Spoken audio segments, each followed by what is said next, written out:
রোশনি বেরোতে লেগেছে। মাগরিব থেকে মাশরিক পুরো কায়নাত আলোয় আলোকিত হয়ে যায়।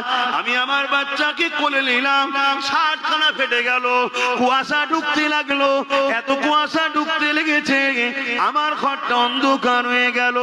গায়েবী আওয়াজ এসে গেল, এই বাচ্চাটাকে গায়েব করে দাও, এই বাচ্চাটাকে গায়েব করে দাও। আমি বড় চিন্তিত হতে লাগলাম। গায়েবী আওয়াজ এসে যায়, চিন্তা করো না, তোমার বাচ্চাকে কুল কায়নাত ঘুরিয়ে দেখানো হবে, প্রতিটা মখলুককে দেখানো হবে, প্রতিটা মখলুককে চিনানো হবে। আওয়াজ আসতে লেগেছে, আমার বন্ধুকে দেখানো হোক, কেউ যেন বলতে না পারে ইনাকে আমি চিনি না। সবাইকে দেখিয়ে দাও, চিনিয়ে দাও, দেখিয়ে দাও, ইনাকে প্রত্যেককে চিনিয়ে দাও। কিছুক্ষণ পরে দেখি ওই কুয়াশাটা চলে গেল, আমার কোলে বাচ্চা মুহাম্মদ শুয়ে রয়েছে।